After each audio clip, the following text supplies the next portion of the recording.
था इस जाति आधारित गणना को, तब से हम लोग लगातार कहते रहे कि हमारी सरकार जो आदरणीय नीतीश कुमार जी के नेतृत्व में है, उनकी नीयत और मंशा साफ है जाति आधारित गणना को लेकर के। और जो पॉइंट हम लोगों ने आप लोगों के समक्ष उस वक्त रखा था कि किन कारणों से और किन वजहों से और किस नियत के साथ बिहार सरकार जाति आधारित गणना करवा रही है, और वही पॉइंट आज ऑनरेबल हाई कोर्ट ने रिजेक्शन का वो कारण बताते हुए दिया है। तो मुझे लगता है कि जो पिटीशन रिजेक्ट किया गया है, मैं आप लोगों के उन कारणों की चर्चा आप लोगों के समक्ष करूं। पहला जो ऑनरेबल हाई कोर्ट ने कारण बताया है, वो कहा है रिजेक्शन का कारण कि हमें राज्य की कार्रवाई पूरी तरह से मानने, उचित उद्देश्य के साथ, उचित क्षमता के साथ शुरू किया गया लगता है। यही तो हमारे नेता नीतीश कुमार जी की, मुख्यमंत्री जी की नियत थी, जिसको ऑनरेबल हाई कोर्ट ने इंश्योर किया है अपने इस ऑर्डर के माध्यम से। दूसरा जो कारण ऑनरेबल हाई कोर्ट ने बताया है रिजेक्ट करने का पिटीशन, कोर्ट ने कहा है यह सर्वे न्याय के साथ विकास प्रदान करने का वैध उद्देश्य से शुरू किया गया है। यही बात हम लोग कहते थे। तीसरा जो पॉइंट ऑनरेबल हाई कोर्ट ने कहा है, वो कहा है कि यह सर्वे आनुपातिक प्रोपोर्शनलिटी की परीक्षा उत्तीर्ण किया, जैसा कि दोनों सदनों के अभिभाषण और वास्तविक सर्वेक्षण में घोषित किया गया है।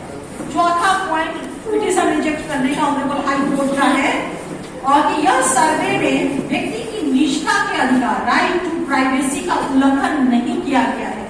आप लोग ने देखा कि जब सुनवाई हो रही थी, उस दौरान बार बार भारतीय जनता पार्टी के लोगों के द्वारा, नेताओं के द्वारा और डिबेट में प्रवक्ताओं के द्वारा यह बातें कही जाती थी कि यह जो है राइट टू प्राइवेसी का उल्लंघन है, यह जो हमारा सर्वे हो रहा है। लेकिन ऑनरेबल हाई कोर्ट ने इस चीज को इंश्योर किया कि यह जो गणना हो रही है वो कहीं से भी राइट टू प्राइवेसी का। पांचवा पॉइंट ऑनरेबल हाई कोर्ट ने दिया है रिजेक्शन का, वो कहा है कि यह सर्वे जनता को आगे बढ़ाने और वास्तव में वैध राजहित में है। यही तो हमारे माननीय मुख्यमंत्री जी की नियत रही है, क्योंकि केंद्र की सरकार कास्ट सेंसस 2021 में कराना था, वो फेलियर रही, कोलैप्स रही, नहीं कराया, और केंद्र की सरकार ने कहा कि वो कास्ट सेंसस नहीं कराएगी।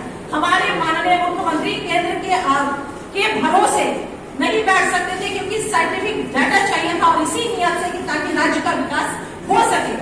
इसको ऑनरेबल हाई कोर्ट ने इंश्योर, कंफर्म और एक तरह से मुहर लगा दिया रिजेक्ट करके पिटीशन को। और ऑनरेबल हाई कोर्ट ने कहा कि ये 5 को बिंदु है जिसके आधार पे मैं ऑनरेबल हाई कोर्ट इस पिटीशन को रिजेक्ट करता है। तो ये कारण थे पिटीशन रिजेक्ट करने का, और यही कारण को हम लोग रेज आउट शुरू से करते रहे हैं। और इस विषय में विस्तृत रूप से हमारे अन्य प्रवक्तागण और मैं माननीय राष्ट्रीय प्रवक्ता अपने आदरणीय राजीव रंजन सर से ये गुजारिश करूंगी कि इसमें विशेष रूप से आपसे विमर्श करें। बहुत बहुत धन्यवाद अंजुम जी, उन्होंने सबका आपको व्हाट्सएप द्वारा बधाई दिया है। दोबारा मैं आप सबका अभिनंदन स्वागत करता हूँ, बड़ा अच्छा लग रहा है, ताकि कुछ दिन का आप लोगों से मुलाकात होते रहती है। मैं थोड़ा सा बैकग्राउंड बता देना चाहता हूँ कि है क्या एक्चुअली। हर 10 साल पर कास्ट कंसेंसस होती है, उसको SECC यानी सोशियो इकोनॉमिक कास्ट सेंसस। इससे पूरे समाज के हर वर्ग के बारे में जानकारी होती है, इसका क्या डेवलपमेंट हुआ है, क्या रिक्वायरमेंट है, ताकि स्कीम्स बनाने में आसानी हो। इसलिए हर साल ये 10 साल पे एक बार होती है, और 10 साल की एक साल स्कीम बन जाती है। 2011 के बाद 2021 में होना था, और हमारे चीफ मिनिस्टर ने बहुत रिक्वेस्ट किया सेंट्रल गवर्नमेंट से कि 2021 में नहीं हो पाया, हो सकता है कि आपको लगता हो कि पहले कुछ बीमारियां हो गई थी जिसके कारण नहीं हो पाया, लेकिन अब समय आ गया है और इसका करना चाहिए। केंद्र सरकार ने नहीं माना, तो आप स्कीम कैसे बना सकते हैं गरीबों के लिए, या वो उस समुदाय के जो ऑलरेडी क्या कहते हैं जिसका नहीं हो पाया प्रॉपर इंप्लीमेंट। इसलिए इन्होंने बिहार और सेंट्रल गवर्नमेंट में स्कीम में डिफरेंसेस क्या है, तो जातीय जनगणना करा सकते हैं। अब स्टेट गवर्नमेंट मैक्सिमम जातीय गणना करा सकते हैं, यानी जनगणना नहीं करा सकते, जो एश्योर्ड सिस्टम है। इसलिए बिहार सरकार ने कहा कि हमको न्याय के साथ विकास के लिए हर वर्ग को न्याय मिल सके, इसके लिए इन्होंने दोबारा स्टार्ट कराया अपना जातीय गणना। उस पर भारतीय जनता पार्टी के एक सेक्शन में इसको रोक लगा दिया हाई कोर्ट में। उसका जो ब्रीफ है मैं आपको बताऊंगा जरूरत पड़ेगी तो, कि किन्होंने रोक लगाया और कैसे ये एफिलिएटेड है बीजेपी के साथ। तब वो अल्टीमेटली 3-4 महीने आप देख रहे हो लगातार रुका रहा, 3-4 महीने के अंदर 5-6 महीना रुका रह गया, और 5-6 महीना पहले जो स्कीम बन जानी थी वो अभी तक नहीं बन पाई। अब ये काम बहुत तेजी से शुरू होगा और मैं समझता हूँ जल्द से जल्द ये पूरा हो जाएगा जातीय गणना। तब के लिए स्कीम बनाने में बहुत सहयोग मिलेगा। ये बहुत बड़ा अपॉर्चुनिटी है। भारतीय जनता पार्टी के लाख कोशिश करने के बावजूद ये स्कीम अब क्लियरेंस हुआ है हाई कोर्ट से। हाई कोर्ट ने सही डिसीजन किया हुआ है। हम सब के सब उनके आभारी हैं और इस पर कार्रवाई शुरू करेंगे। मैं रिक्वेस्ट करता हूँ भारती मेहता जी से, तो वो अपनी बात कहें।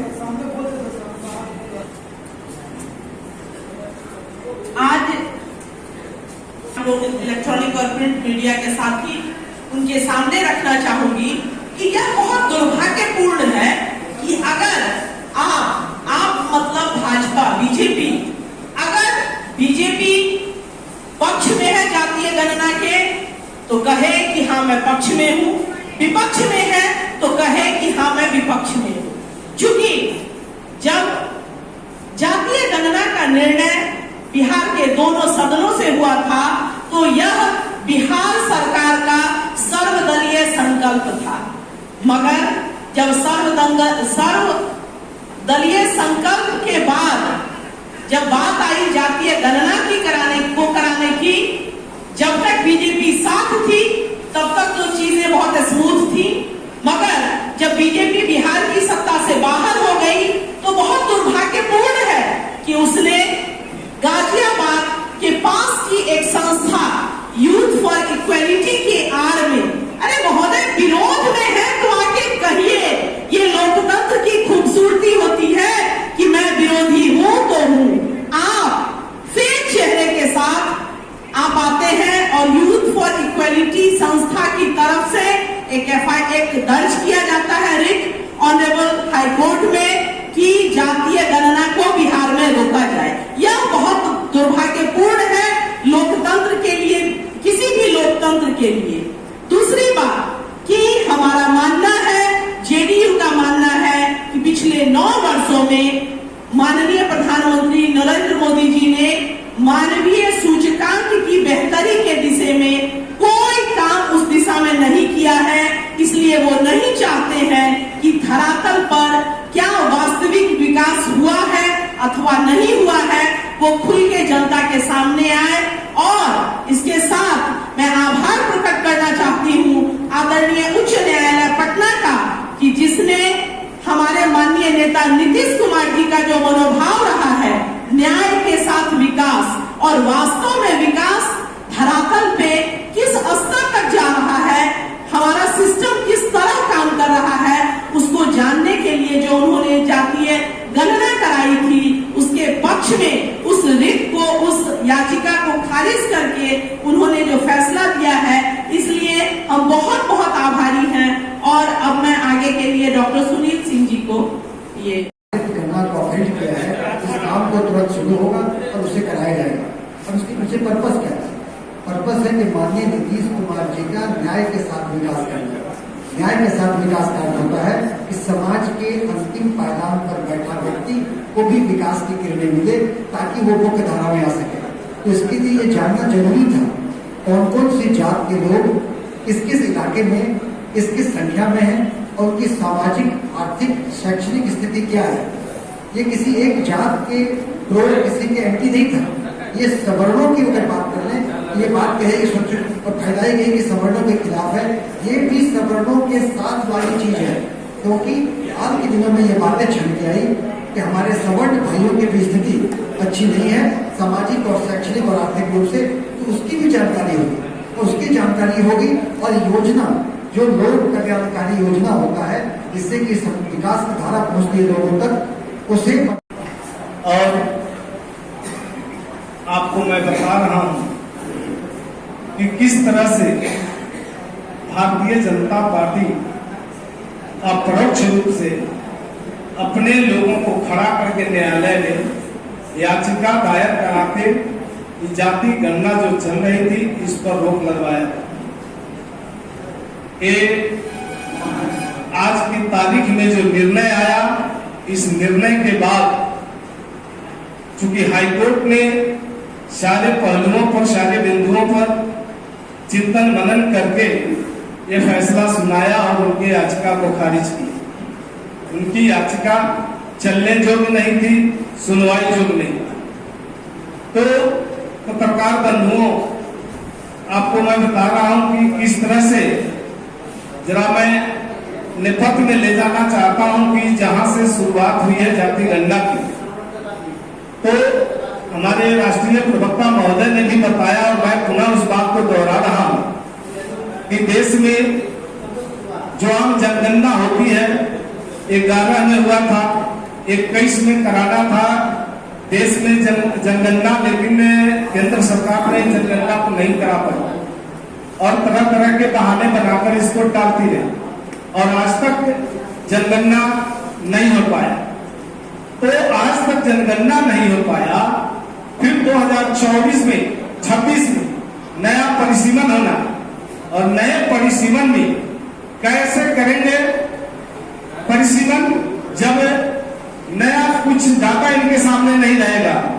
और मैं आपको बता दूं कि देश में जिस तरह से जनसंख्या बढ़ी है, जिस अनुपात में, काफी संख्या में कुछ ऐसे समाज है जिनकी संख्या काफी बढ़ी है। तो संख्या बल के हिसाब से जो अनुसूचित जातियों और जनजातियों के लिए विधानसभा और लोकसभाओं में जो सीटें आरक्षित है, संख्या बल के आधार पर भी उन्हें सीटों में बढ़ोतरी होनी चाहिए थी। तो कैसे कराएंगे ये परिसीमन? तो निश्चित रूप से हम कर सकते हैं कि ये अनुसूचित जाति, जनजाति और दलित पिछड़ा विरोधी सरकार है केंद्र